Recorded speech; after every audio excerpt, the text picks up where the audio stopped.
जय हिंद एवरीवन। अब हम लोग बात करेंगे जो वर्टिब्रेट का हमारा सेकंड जो है या थर्ड क्लास है, जिसको हम लोग बोलते हैं एम्फीबिया, है ना। तो इससे पहले मैं जिन लोगों ने जो है इस चैनल को सब्सक्राइब नहीं किया है वो सब्सक्राइब कर लें, क्योंकि हम बहुत ही इम्पोर्टेंट टॉपिक डिस्कस कर रहे हैं। और इस टॉपिक को सुनने से पहले मैं चाहूँगा कि अगर आपने सब डिवीज़न ऑफ कोऑर्डिनेट वाला जो हमारा वीडियो है उसको नहीं सुना है तो उसको पहले सुन लें, उसके बाद ही तब इस लेक्चर को अटेंड करें, क्योंकि वहाँ से आपको एक क्लासिफिकेशन का आइडिया लग जाएगा और बहुत सारी चीज़ें आपके माइंड में क्लियर हो जाएंगी। और इससे पहले आप कॉड्रिक थीस और ऑस्टिक थीस के कैरेक्टर को देख चुके हैं। तो आइए अब हम बात करते हैं क्लास एम्फीबिया के बारे में। तो सबसे पहले देखिए यहाँ पे आपको कुछ एनिमल्स यहाँ पे दिखाए गए हैं। ये एक थियोफिस है, ये सैलामेंडर है और ये टोड है, फ्रॉग, है ना। तो ये जो तीनों एनिमल हैं इसमें से सबसे कॉमन जो आपको घरों में मिल जाता है बारिश के दिनों में, उसका नाम है टोड, है ना, या फ्रॉग्स को कह दें। तो ये एनिमल्स का नाम एम्फीबिया क्यों पड़ा? देखिए भाई, ये टू डिफरेंट इन्वायरमेंट में रह रहा है। अभी तक जितने भी हम लोगों ने वर्टिब्रेट्स पढ़े वो एक्वेटिक थे, फुल्ली एक्वेटिक्स थे, है ना। चाहे साइक्लोस्टोम्स हो, चाहे आपका कॉन्ड्रिक थीस हो, चाहे ऑस्टिक थीस हो, सब जो है आपके क्या थे? एक्वेटिक थे, टोटली एक्वेटिक थे। लेकिन ये एक ऐसा जो है क्लास है जो ट्रांजिशन शो कर रहा है। कहाँ से ट्रांजिशन शो कर रहा है? आपका एक्वेटिक सिस्टम से लैंड सिस्टम। तो ये दो तरह के इन्वायरमेंट, एम्फी मतलब बोथ, बियॉन्ड मतलब इन्वायरमेंट, दो तरह के इन्वायरमेंट में इस एनिमल की लाइफ साइकिल चल रही है ना। इसके अंदर एक्वेटिक में जो इसका लार्वा है वो जो है रेस्पिरेशन परफॉर्म कर सकता है। कुछ एडल्ट्स भी हैं जो रेस्पिरेशन परफॉर्म कर सकते हैं, लेकिन इसके रिप्रोडक्शन के लिए, this is very important point, that कि इसके रिप्रोडक्शन के लिए वाटर इज़ इसेंशियल, है ना। वाटर होना ही चाहिए। क्यों होना चाहिए भाई? तो आप जब सब डिवीज़न वाला हमारा वीडियो अटेंड करेंगे तो उसमें हमने बताया है कि जो एम्फीबिया है वो आता है एनामनियोट्स में। 4 एक्स्ट्रा एम्ब्रियोनिक मेम्ब्रेन होती हैं, जिसमें एक होती है जो पूरे एम्ब्रियो को कवर करती है और एक प्रोटेक्शन देखती है और डेसिकेशन से बचाती है, सूखने से बचाती है एम्ब्रियो को। तो उसको कहते हैं एमनियन। तो एमनियन इसमें नहीं पाई जाती, इसीलिए इसको एनामनियोट्स में रखा गया है। और इसके बाद के जितने भी क्लास आएंगे वो रेप्टाइल से लेके मैमल तक सबको एमनियोट्स में रखा गया है, क्योंकि एक्स्ट्रा एम्ब्रियोनिक मेम्ब्रेन इसमें एमनियन प्रेजेंट है। तो ये तो हो गया इसका कि एम्फीबिया क्यों कहते हैं। अब आइए देखते हैं कि इसमें क्या क्या कैरेक्टर है। तो पहला कैरेक्टर तो आप देखिए यहाँ पे कि ये जो एनिमल है वो एयर ब्रीदिंग भी है और वाटर ब्रीदिंग भी है। मतलब इसका रेस्पिरेशन एयर में भी होगा तो लंग्स होने चाहिए, वाटर में होगा गिल्स होने चाहिए, और एक तीसरे तरह का भी इसमें रेस्पिरेटरी सिस्टम है जो स्किन के द्वारा होता है। अच्छा, अब यहाँ कुछ टर्म आएंगे। जैसे पहला है कोल्ड ब्लडेड। कोल्ड ब्लडेड का मतलब है ऐसे एनिमल जो अपना बॉडी टेम्परेचर कंट्रोल नहीं कर सकते, उन्हें हम कोल्ड ब्लडेड कहते हैं। इसीलिए देखिए ठंडी के दिनों में, जैसे आजकल जो है जनवरी में, अभी कल ही 2 दिन हुआ हैप्पी न्यू ईयर हुआ, तो अभी इतना कोल्ड है कि आपको कोई भी एम्फीबियन आपको दिखाई नहीं देगा, है ना। इवन रेप्टाइल्स भी नहीं दिखाई देंगे जल्दी। क्यों? क्योंकि they can not control their body temperature. तो वो क्या कर देते हैं, अगर जो है कोल्ड है तो हाइबरनेट कर जाते हैं, छुप जाते हैं, हाइड कर जाते हैं कहीं जाके, है ना। तो ये कोल्ड ब्लडेड का ये मतलब होता है। देखिए यहाँ पे कार्निवोर्स का क्या मतलब है। कार्निवोर्स का मतलब है ऐसे एनिमल्स जो दूसरे एनिमल या जीवों का शिकार करते हैं या डेड एनिमल्स को खाते हैं, उन्हें हम कार्निवोर्स कहते हैं। ठीक है ना। तो ये तो यहाँ पे है कार्निवोर्स। ओवीपेरस। अब यहाँ ओवीपेरस, ओवोविविपेरस और वीवीपेरस, ये तीन टर्म बहुत इम्पोर्टेंट है। तो ओवीपेरस का मतलब है जो एनिमल्स एग लेइंग करते हैं, अंडे देते हैं, उन्हें हम ओवीपेरस कहते हैं। और जो एनिमल्स यंग वंस को जन्म देते हैं, बच्चों को जन्म देते हैं, उन्हें हम वीवीपेरस कहते हैं। कुछ ऐसे भी एनिमल हैं जिन्हें हम ओवोवीवीपेरस भी कहते हैं, है ना, जो दोनों ही कंडीशन में है। अच्छा, तो ये ओवीपेरस मतलब एग लेइंग हो गया। टेट्रापॉड्स, तो इन एनिमल्स को आप ध्यान से देखिए। इनके अगर आप इक्थियोफिस को छोड़ दें, एक्सेप्शनल है ये, तो यहाँ पे देखिए तो इसमें भी आपको 2 पेयर ऑफ लेग्स हैं और इसमें भी 2 पेयर ऑफ लेग्स हैं, है ना। तो इसीलिए हम लोग इसे कहते हैं चौपाए या टेट्रापॉड्स कहते हैं। ठीक है। अच्छा, अब देखिए इसका हेड।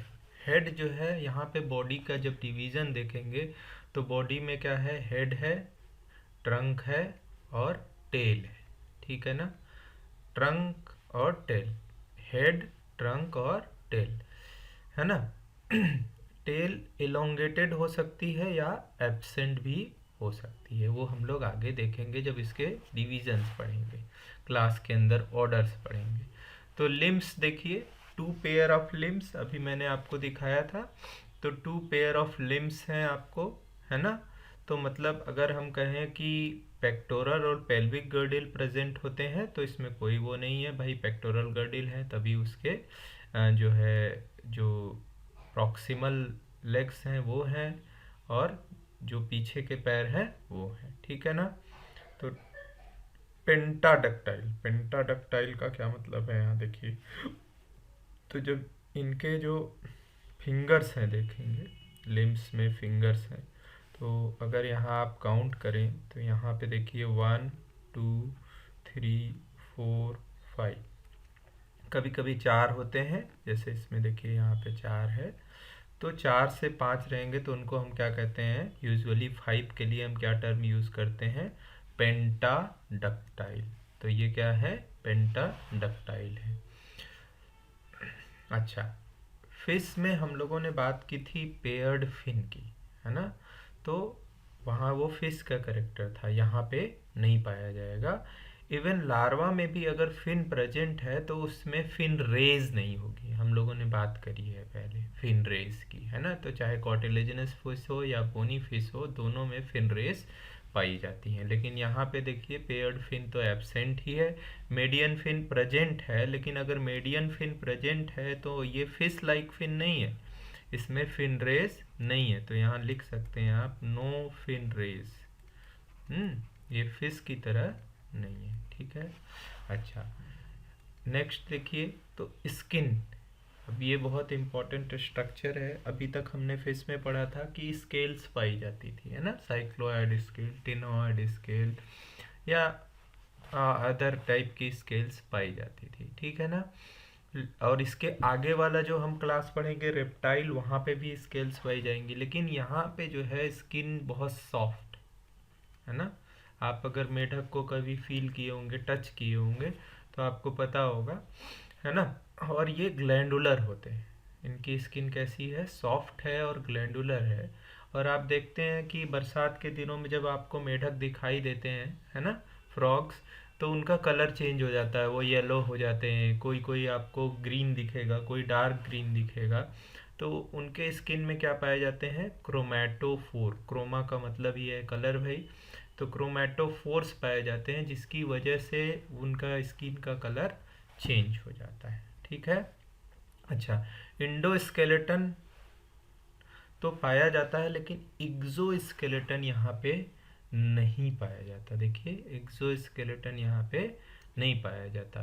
डिजिट्स, डिजिट्स मतलब जैसे अंगुलियां हम लोगों की हैं, तो उसके एंड पे देखेंगे तो हमारे अंदर नेल्स पाए जाते हैं, नाखून पाए जाते हैं। रेप्टाइल्स में आएंगे तो वहाँ क्लॉ पाया जाएगा, ठीक है। लेकिन यहाँ पे जो डिजिट्स हैं वो सॉफ्ट हैं, उसमें किसी तरह का नेल या एक्सोस्केलेटन नहीं पाया जा रहा है, जब हमने पहले ही बता दिया कि एक्सोस्केलेटन किसी भी तरह का नहीं है, ठीक है। अच्छा, कभी कभी जैसे एक हमने आपको उदाहरण दिया है इसमें एक थियोफिस का, तो उसमें जो है आपको इस डर्मल स्केल्स भी पाई जाएंगी। उस पर हम लोग डिस्कस करेंगे जब उस डिवीजन के बारे में डिस्कस करेंगे, वो थोड़ा एक्सेप्शनल करेक्टर रखता है, ठीक है। अच्छा, अब देखिए यहाँ पे इंडोस्केलेटन तो पूरी तरह से बोनी होगा, बोनी फिश हम लोग पढ़ चुके हैं, तो बोनी फिश से अब हम लोग आगे बढ़ रहे हैं, तो इंडोस्केलेटन ज़्यादातर जो है बोनी ही होता है। स्कल, ये देखिए यहाँ पे एक वर्ड यूज़ किया डाइकंडाइलिक, तो सपोज करिए ये स्कल है ना, और इसके बाद ये पहली वर्टिब्री है जिसको बोलते हैं एक्सिस, इसके बाद बहुत सारी वर्टिब्री होंगी। तो अगर इस वर्टिब्री में एक ही हेड है, मतलब इस स्कल को, ये क्या है, स्कल बोन है ना, स्कल बोन में भी जो सबसे पीछे की तरफ बोन होती है उसे बोलते हैं ऑसिपिटल, ऑसिपिटल है ना। तो ये ऑसिपिटल बोन में अगर एक जगह से ऐसे एक ही पॉइंट से ऐसे जुड़ा हुआ है एक्सिस, ये एक्सिस जो वर्टिब्री है एक ही जगह से ऑसिपिटल बोन से जुड़ा है या स्कल से जुड़ा है, मोटी मोटी बात कहें तो उसको बोलते हैं मोनोकंडाइलिक। क्या बोलते हैं भाई, मोनोकंडाइलिक है ना।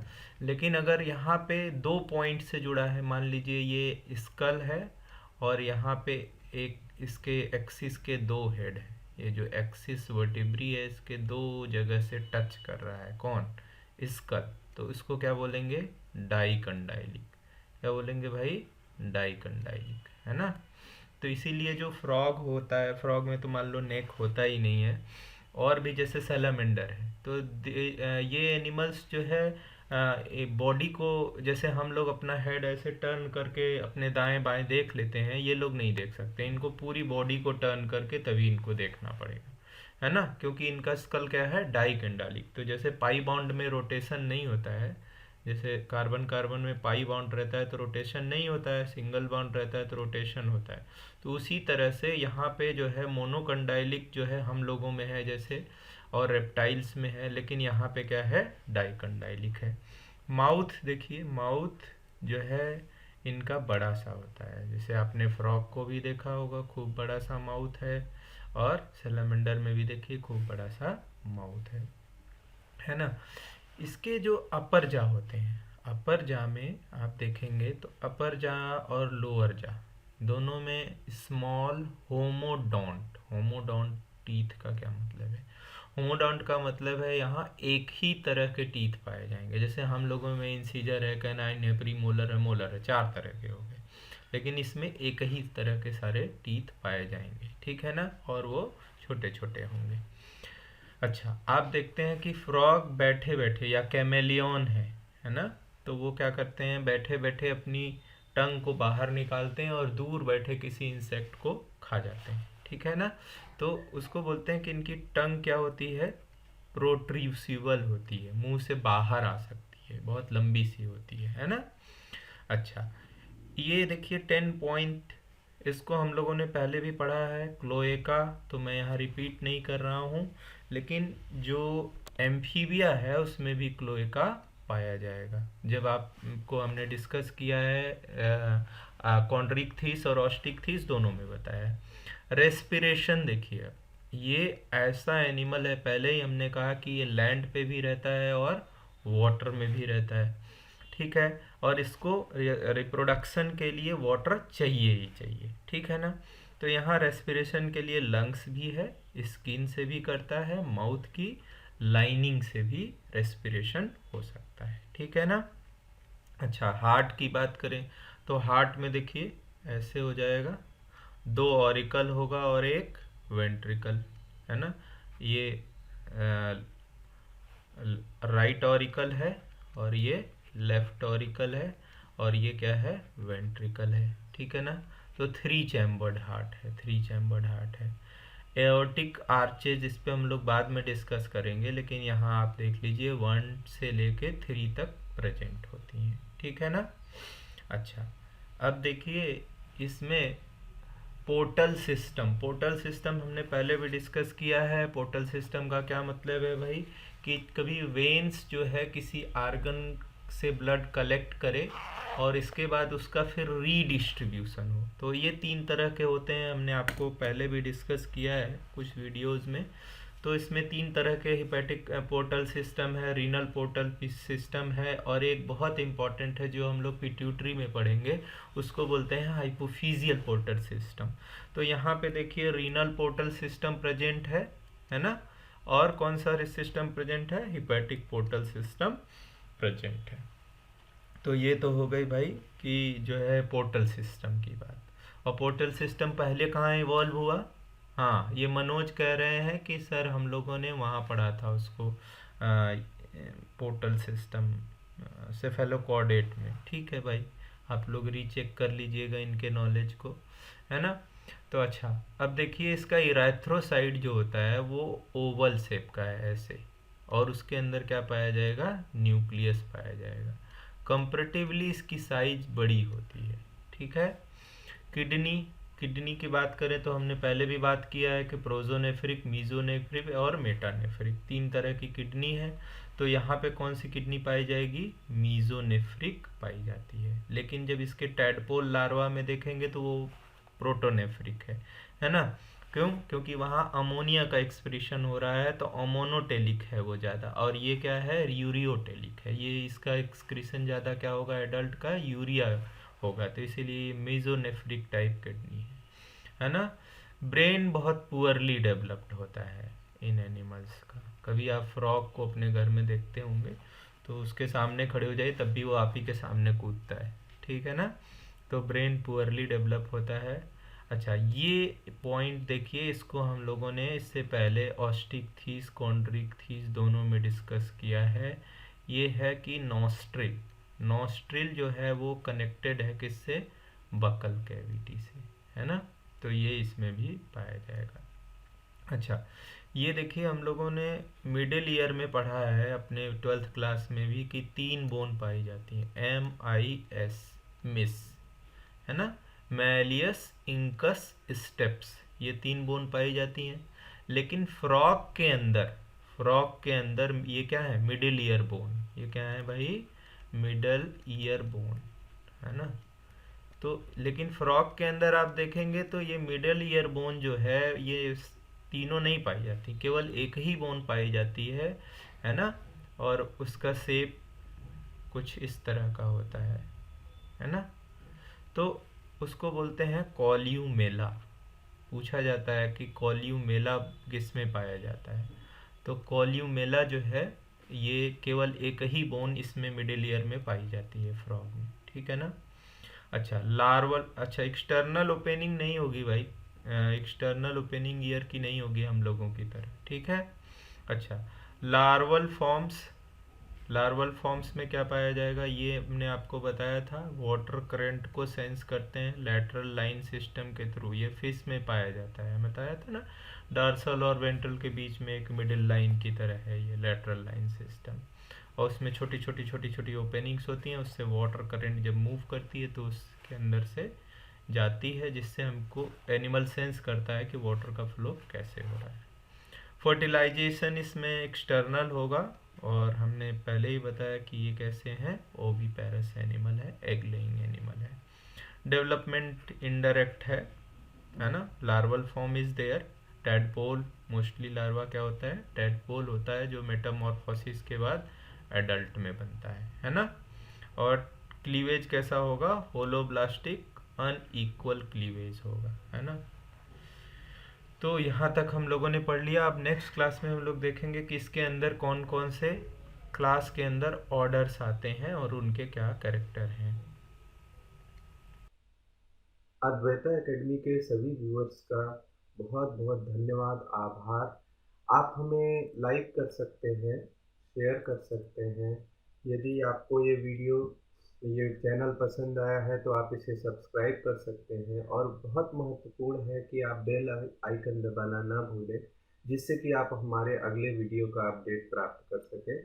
और सबसे इम्पोर्टेंट है कि आप जो है, आपको अगर इन वीडियोज़ में कहीं भी कोई प्रश्न लगता है या हमें आपको ऐसा लगता है कि छूट गया है, तो आप कमेंट सेक्शन में ज़रूर बताएँ। बहुत-बहुत धन्यवाद।